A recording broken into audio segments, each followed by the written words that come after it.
मेरा 20 साल का नौकर रामू हमेशा मेरे आगे पीछे घूमता रहता था।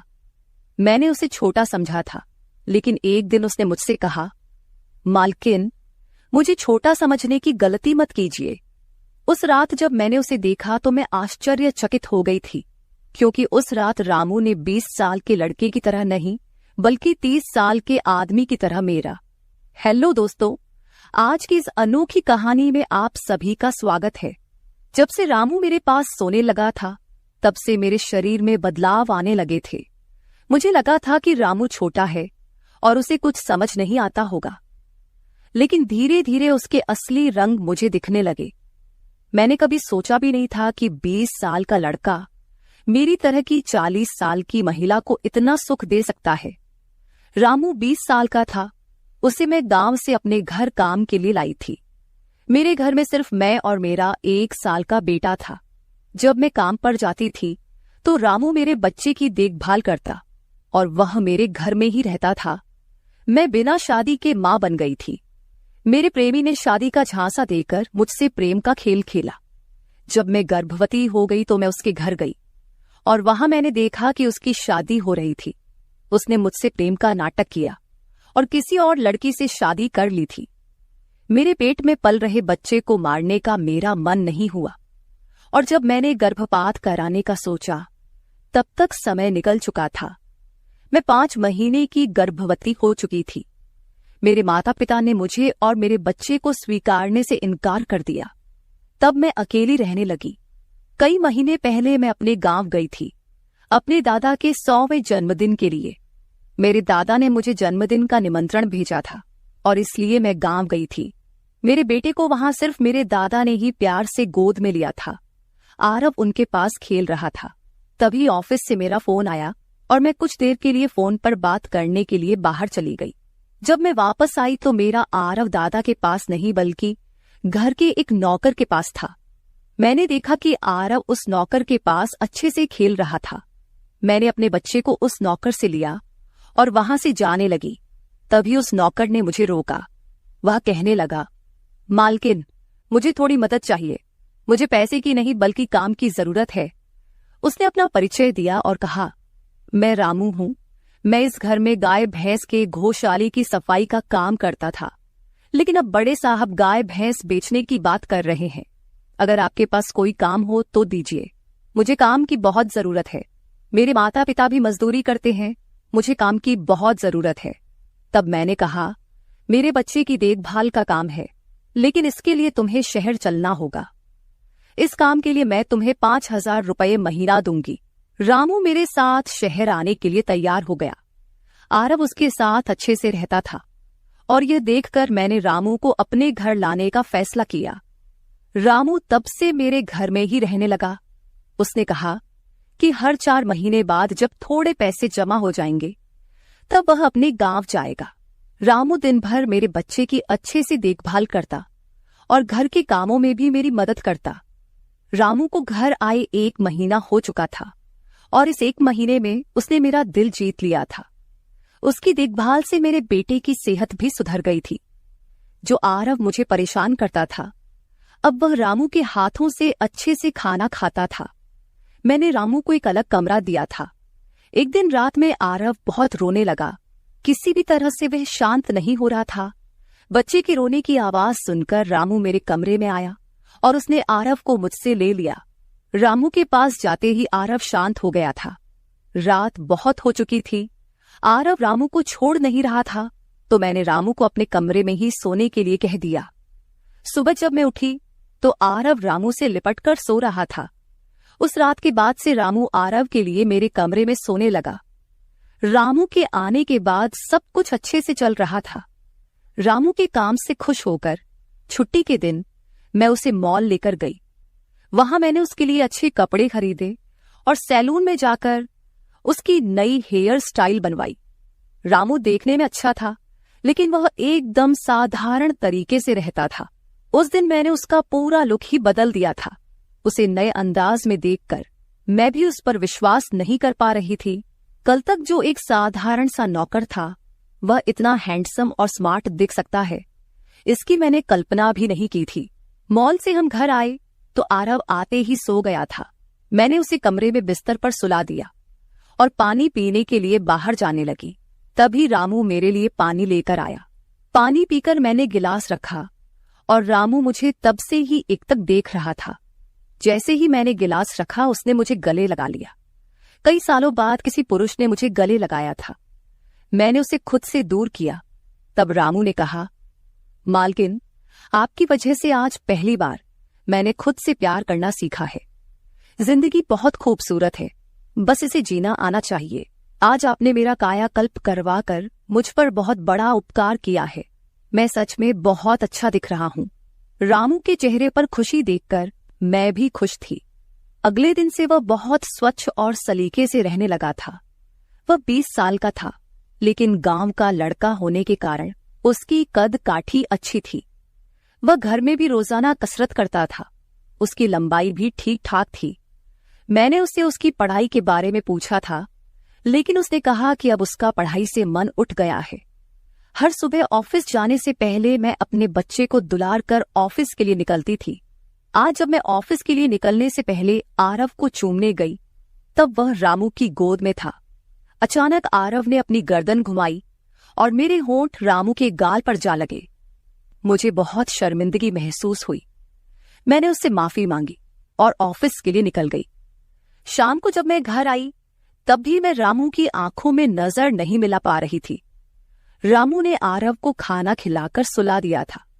फिर हम दोनों ने साथ में खाना खाया। खाना खत्म करने के बाद मैं अपने कमरे में गई। वहां मैं अपनी दवाइयां ले रही थी। मुझे माइग्रेन की समस्या थी, उसी की दवा मैं ले रही थी। दवा लेने के बाद भी मेरा सिर बहुत दर्द कर रहा था। मैं अपने कमरे में सिर पकड़कर बैठी हुई थी। कुछ देर बाद रामू कमरे में आया। मुझे इस हाल में देखकर उसने पूछा कि क्या हुआ। जैसे ही उसे पता चला कि मेरा सिर दर्द कर रहा है, उसने मेरे सिर की मालिश शुरू कर दी। रामू की मालिश से मुझे आराम मिल रहा था। धीरे धीरे मुझे गहरी नींद आने लगी। उस रात मुझे बहुत अच्छी नींद आई थी। अगले दिन हमारे ऑफिस में ट्रेडिशनल डे का फंक्शन था और इसके लिए मैंने गुजराती लुक अपनाने का फैसला किया। मैंने घाघरा पहन लिया था, लेकिन स्कर्ट का नॉट बांधने में मुझे दिक्कत हो रही थी। तब मैंने रामू को कमरे में बुलाया और उससे नॉट बांधने को कहा। नॉट बांधते समय उसका हाथ मेरी खुली पीठ पर से गुजर रहा था। मैंने उसे छोटा समझा था, इसलिए मैंने उसे यह काम करने के लिए कहा था। मेरे पास और कोई विकल्प भी नहीं था। तैयार होकर जब मैं जाने लगी तो रामू ने मुझे रोका और अंदर से काजल लेकर आया। उसने मेरे कान के पीछे काजल लगाया और कहा, मालकिन, अब आपको किसी की नजर नहीं लगेगी। आप बहुत सुंदर लग रही हैं। उसकी बात सुनकर मैं हंसी और चलने लगी। उस दिन शाम को जब मैं घर आई तो मेरे साथ मेरी एक सहेली और उसका प्रेमी भी आया। रामू ने आज बहुत अच्छा खाना बनाया था। मेरी सहेली प्रिया 4-5 दिन मेरे घर रुकने वाली थी। अगले 3 दिन उसका प्रेमी भी मेरे घर पर था।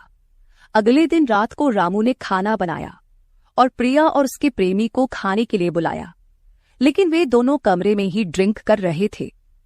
प्रिया तो बहुत ज्यादा पी चुकी थी। वह खाना खाए बिना ही सो गई। उसका प्रेमी रोहन हमारे साथ खाना खाने बैठा। उसने कहा, प्राची, तुम प्रिया से भी ज्यादा सुंदर हो। रोहन के बोलते ही रामू उसे गुस्से से देख रहा था। खाना खत्म करने के बाद रोहन अपने कमरे में चला गया।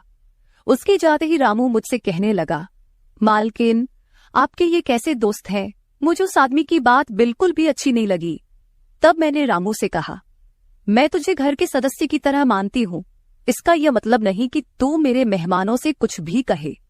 तेरा काम है आए हुए मेहमानों की सेवा करना, इसलिए तू सिर्फ वही कर। बाकी मुझे कुछ सिखाने की जरूरत नहीं। रामू को डांट कर मैं अपने कमरे में चली गई। मैंने उसे डांट दिया था, फिर भी वह मेरे लिए पानी लेकर आया। तब मैंने अपनी दवा ली और पानी पीकर सो गई। आज रामू मेरे कमरे में सोने नहीं आया था, ऐसा मुझे लगा। लेकिन सुबह जब मेरी आंख खुली तो मैंने उसे अपने बगल में पाया। सुबह मेरी आंख खुली तो मेरे सामने प्रिया थी। वह बहुत गुस्से में लग रही थी। रामू को मेरे सामने लाया गया। उसके हाथ में प्रिया की ओढ़नी बंधी हुई थी। प्रिया ने कहा, तुम्हारे इस देहाती नौकर ने मेरे प्रेमी का हाथ तोड़ दिया है। रामू बस सिर हिलाता रहा और बोला, मालकिन, मैंने कुछ भी नहीं किया। रात को रोहन साहब नशे में थे, तभी उनका संतुलन बिगड़ गया होगा और वे गिर गए होंगे। रामू भला रोहन साहब पर हाथ क्यों उठाएगा? प्रिया अब भी नशे में लग रही थी, ऐसा मुझे लगा। रामू ने मेरे लिए उन दोनों से माफी मांगी। प्रिया और रोहन तभी वहां से चले गए। रामू मुझसे भी माफी मांगने लगा। मुझे पता था कि उसने कुछ नहीं किया था।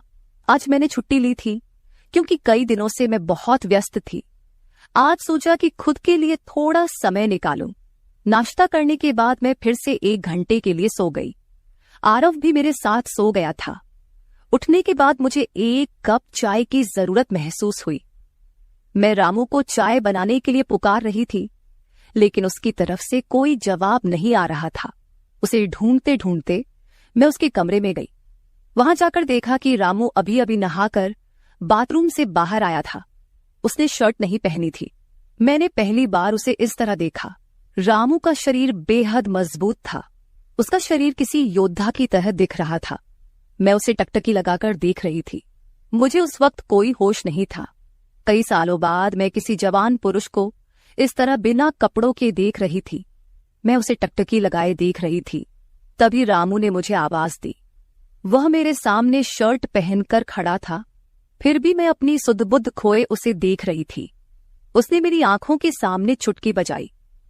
तब मैं होश में आई और उससे कहा कि मेरे लिए चाय बना दे। आज घर में ही थोड़ा खुद का स्किन केयर करने का सोचा, इसलिए दोपहर के समय मैं अपने कमरे में अपना पार्लर चलाने लगी।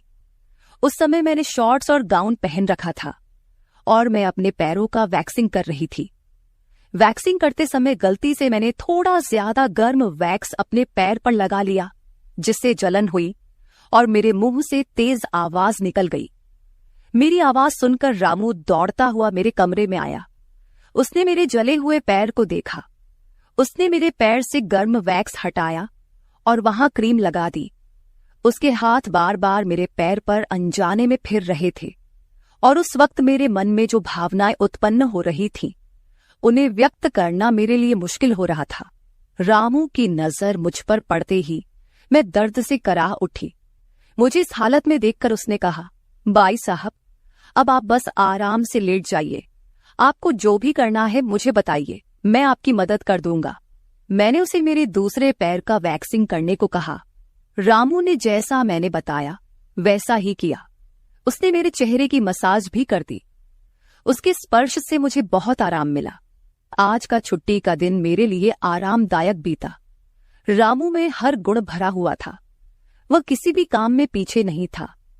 आज रात मैंने उसे मेरे कमरे में सोने के लिए मना कर दिया। दिन भर मैं घर में नहीं होती, कम से कम रात को तो मुझे मेरे बच्चे के साथ अकेले समय बिताना चाहिए। हर बार रामू का आना मुझे पसंद नहीं था, इसलिए मैंने उसे कमरे में सोने के लिए मना कर दिया। इस तरह दिन बीतने लगे। कुछ दिनों तक रामू के बिना आरव रात को सो नहीं पाता था, लेकिन धीरे धीरे उसने रोना बंद कर दिया। मुझे अपने अंदर कुछ बदलाव महसूस होने लगे थे। सुबह उठते ही मेरा शरीर बहुत दुखने लगता था। अचानक ये सब क्यों हो रहा है, समझ नहीं आ रहा था। कुछ दिनों में मेरी शारीरिक पीड़ा इतनी बढ़ गई कि मुझे बिस्तर से उठने की भी इच्छा नहीं होती थी। तब मैंने ऑफिस से 1 हफ्ते की छुट्टी ले ली। कुछ दिनों आराम किया, शायद थोड़ा ठीक हो जाऊं। अब पूरा वक्त आरव रामू के साथ रहता था। जब उसे भूख लगती तो वह बीच बीच में मेरे पास आ जाता। आज मैं अपनी कमर पकड़कर बैठी थी। रात को रामू पानी लेकर मेरे कमरे में आया। मेरी कमर पर हाथ देखकर उसने समझ लिया कि मुझे बहुत तकलीफ हो रही है। रामू ने कहा, बाई साहब, अगर आपको कोई आपत्ति ना हो तो मैं आपकी कमर की मालिश कर देता हूं। मेरी कमर इतनी दुख रही थी कि मैंने उसकी मालिश के लिए हाँ कर दी, लेकिन उससे पहले मैंने अपने कमरे की लाइट बंद कर दी। छोटे 0 बल्ब की रोशनी में मेरी कमर उसे नहीं दिखेगी, इसलिए मैंने कमरे की बड़ी लाइट बंद करके 0 बल्ब जला दिया। वह जब मालिश कर रहा था मुझे बहुत आराम मिल रहा था। मालिश करने से मेरी पीड़ा जैसे झट से गायब हो गई थी। मालिश करते समय रामू ने मुझसे पूछा, बाई साहब, आपको आरव के पिता की कभी याद नहीं आती? आप इतनी सुंदर और जवान होकर भी अभी तक अकेली क्यों हैं? उसके सवाल का मेरे पास कोई सही उत्तर नहीं था। मैंने उससे कहा कि शायद तुम्हारे सवाल का उत्तर मेरे पास नहीं है। उस सवाल पर वहीं विराम लग गया। रामू की मालिश से मुझे अच्छी नींद आ गई थी। अगले 2 दिन बाद वह तारीख थी जब मैंने अपने प्रेमी से मुलाकात की थी। आखिर वह दिन आ ही गया। उस दिन मैंने दिन भर अपने मन को किसी न किसी काम में व्यस्त रखने की कोशिश की, लेकिन रात के अंधेरे में मुझे अपने प्रेमी की बहुत याद आ रही थी। आज वह मेरे साथ नहीं था, लेकिन वह मेरे बच्चे का पिता था। आरव को देखकर मुझे रोज उसकी याद आती थी और आज मैं अपनी भावनाओं को छुपा नहीं पाई। मैं अपने कमरे में जोर जोर से रोने लगी। आरव पास में सो रहा था, इसका भी मुझे ध्यान नहीं रहा। मैंने आज अपनी दवाइयां भी नहीं ली थीं। रामू पानी लेकर मेरे कमरे में आया। मुझे रोते हुए देखकर उसने मुझे पानी पिलाया। जब मैं शांत हुई तो उसने मुझे दवाइयां दी। मेरे रोने की आवाज से आरव हल्का हिलने लगा। वह जाग न जाए, इसलिए रामू मुझे अपने कमरे में ले गया। वहां जाकर मैंने उसे कसकर गले लगा लिया। ऐसा लग रहा था कि मैंने अपना होश खो दिया था। मेरा रोने का कारण सुनकर रामू भी शांत हो गया था। वह लगातार मेरे आंसू पोंछ रहा था। रोते रोते मैंने उसका कंधा पकड़ लिया। धीरे धीरे मैंने उसे और करीब खींच लिया। मैंने उससे कहा, रामू, आज की रात मैं तुम्हारे साथ बिताना चाहती हूं। तब रामू ने कहा, भाई साहब, मैं अभी छोटा हूं, मुझे कुछ भी नहीं आएगा। उसकी बात सुनकर मैंने उसे और पास खींच लिया। उस रात मैं उसके कमरे में थी, लेकिन सुबह जब मैं उठी तो वह मेरे पास नहीं था।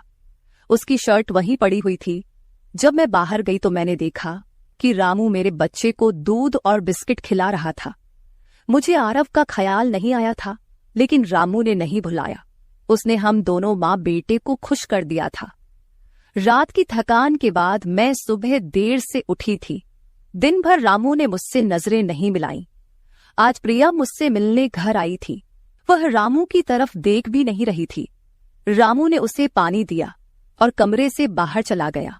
थोड़ी देर बातें करने के बाद प्रिया जाने लगी। जाते समय उसने मुझसे कहा, जितनी जल्दी हो सके अपने नौकर को यहां से निकाल दो।